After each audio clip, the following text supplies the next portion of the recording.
are so many good things happening on main streets and downtown across the Magnolia State. So today we are highlighting what's happening downtown this weekend. It is brought to you by the Mississippi Main Street Association. So don't you forget, you can always go to msmainstreet.com/calendar to get more information on upcoming events. And this weekend is no different. In Ripley, your Main Street Association is gearing up for the Burnside Music Festival. And Will is joining us to tell us a little bit more. Hey, Will. Hey, how are you guys doing? Oh, not going to complain, knowing that there's a lot of good things going on this weekend, and there in Ripley is no different. So this Burnside Music Festival sounds like a lot of fun. So tell us a little bit more about it. Yeah, absolutely. So the Burnside Music Fest, we have started. Main Street incorporated one of our back alleys, and we dedicated it as a blues alley. And so we catered to the Hill Country Blues, which is kind of where the birthplace of this music came from, was in our area. And the Burnsides are synonymous with that Hill Country Blues. So we have Cedric Burnside and Gary Burnside and several of those guys that are coming out. And it's basically an all-day music event. We have music starting at 12. We've got pop-up shops with all kinds of arts and crafts for sale, several food vendors. We have a little car show, more or less a show and shine happening earlier that day as well. So it's an all-day event happening right off the square in our blues alley. It's a good time for everybody, good family fun. Is this the first annual of the Burnside Music Festival there in Ripley, Will, or have y'all been doing this for several years? We've done it a couple of years, actually. This year will be our third year. So, every year you try to grow just a little bit. So we're trying to expand it out and make it bigger. And I think this year we ended up with 8 or 9 bands that'll be playing all throughout the day, and we've incorporated a VIP tent for those guys that want to join in on that. They can pay and get a VIP pass and get you all kinds of cool stuff, autographed memorabilia. So it's actually growing a little bit every year, and we hope to continue to grow with it. Well, I think that just shows when people keep coming back, Will, then that means you're on to something, right? But something else you mentioned, so. Yeah, that Main Street associations do so well. It's about looking at what is already there in their community and capitalizing on it to bring in fun events. So it sounds like this alley, you guys have really sort of transformed to be more than just a walkway or more than just another side street. Tell us kind of how that evolution of the Blues Alley happened there in Ripley. So Elizabeth Bain, who is our director of Main Street in Ripley, brought this idea forward, and she wanted to take and try to rejuvenate some of the back alleys of the city, and the blues idea came from the Hill Country Blues and the Burnsides band. So we've taken this thing, and it's really cool. So as opposed to just calling it a blues alley, she's had several items built. We have a lot of hand-painted murals of local legends hanging on the walls down between the alley. She has a giant music ball that you can just go up, and it's on a table that is shaped like a guitar. That's really cool. And you have seating all around, and you just wind the music ball up, and you never know what kind of blues you're going to hear from which artist. And just a cool place to hang out and just socialize. A lot of the local youth really love this alley, because I'm out of touch, but the TikTok and Instagram, Snapchat pictures there's several places that we have that are murals are painted up, and they love to get their pictures made in front of them. Well, I'm out of touch too, but you also know when it's working, when you see the young kids out there, they've got their phones out and sort of taking in, and that's what you want. You want them enjoying their Main Street. You want them coming out, and it's sort of mixed to where families of both the parents, grandparents, and the kids can come out and sort of enjoy something. Sounds like y'all have a big lineup. I mean, how do y'all go about getting all of these bands lined up each year to keep growing it, Will? Well, we kind of lean on Burnside, Gary Burnside.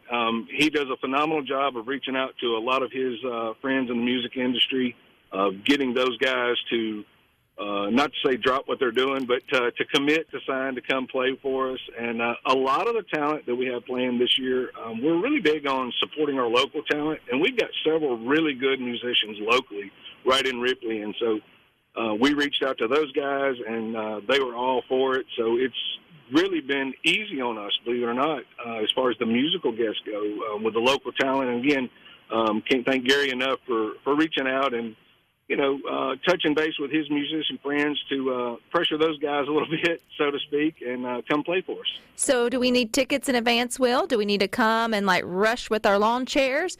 Tell me how to best get ourselves set up for June 8th. Absolutely not. No need to buy tickets. This is an all-free event. We encourage everybody to come, no matter the age. The only thing you need to do is bring a lawn chair to sit in, and it's free. It's open. The only thing that you would pay for if you wanted to was if you wanted to buy a VIP pass. We had a limited number of them, and a few will still be available probably the day of you could buy. But other than that, it's a free event. You just bring a lawn chair, bring yourself. Everything will kick off about 10 o'clock with a show and shine car show. Music starts at 12. We've got a barbecue contest that'll start at 12 as well. All the food vendors and the pop-up shops will be there from 12, and we'll party until. We call it 10 o'clock, but it'll usually spill over a little longer than that. Good deal. Well, Will, if we want to go for more information and plan our trip to Ripley, where do we go? You want to go to Ripley Main Street's webpage, or you can catch Ripley Main Street on their Facebook and social media pages. All right. Well, I appreciate your time and wishing y'all best weather and all the good things. Thank you guys so much. We appreciate it. And you know it goes good with barbecue, washing it down with some good lemonade, and that's what's happening in the Golden Triangle. I hear over 500 lemonade stands are going to be up this coming up weekend with kiddos getting an opportunity to learn a little entrepreneur skills. Jeffrey's joining us to tell us a little bit more. Hey, Jeffrey. Hey, Rebecca. How are you? 500. That's a lot. Am I right on that? I actually need to make a correction. It is 550-some kids. But we don't know how many lemonade stands. That's okay. 550. Yeah, that's still a lot of kids, though, out there trying their hand at owning a business or entrepreneurs. So let's back up, Jeffrey. Tell me how this got started. How did the lemonade stands in the Golden Triangle get going? Right. So I'm in the Entrepreneurship Center at Mississippi State, and we produce companies like Glow. I think you had Anna Barker on a few weeks ago. Yeah. And we have found that there's a void in entrepreneurship in the K-12 space, and we thought we perhaps had some of the expertise to help create or fill that void. So we decided to get involved with Lemonade Day, but it's a national program, and the license costs money. So a gentleman named Mark Castleberry, who's a developer here at the Golden Triangle, he paid for the first license, and then as it grew and we took in other communities in the Golden Triangle, we started in Starkville. We wanted to bring in West Point and Columbus. The cost went up, and then that's when Cadence Bank stepped in, and they pay for that license, and Mark Castleberry still supports us because we buy bicycles for the kids who sell the most lemonade. So it's really a community effort, and that's really fitting for an event like this. Oh, I love it. I love everything about it. And I love that the kids that you do, even if it's not 500 stands, which that's good because how do you know who to buy from?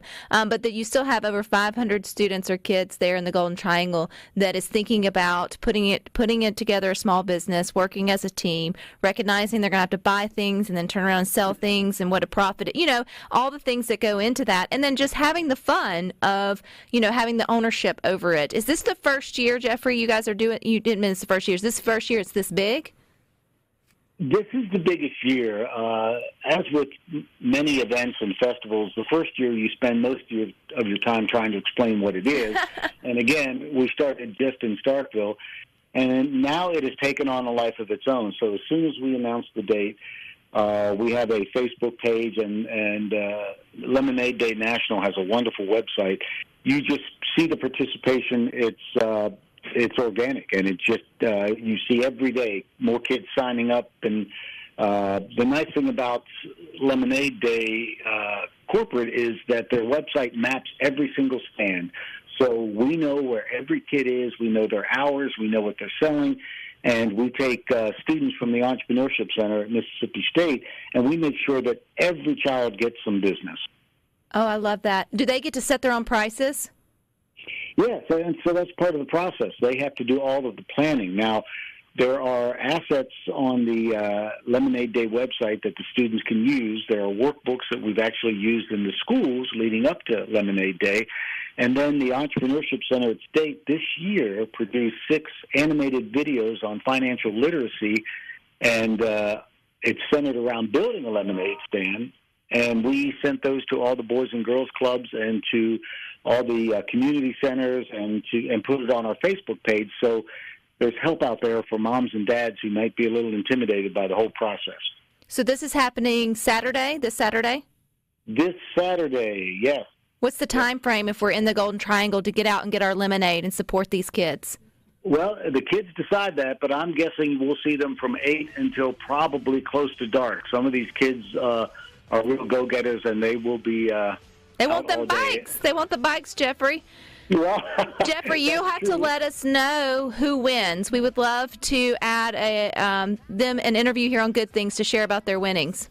Oh, that would be awesome, Rebecca. Thank you for volunteering to do that. Absolutely. So we look forward to hearing that, but encourage everybody on Saturday in the Golden Triangle, get out, get you $1, $2 cup of lemonade, and support these kids. So I appreciate your time, Jeffrey.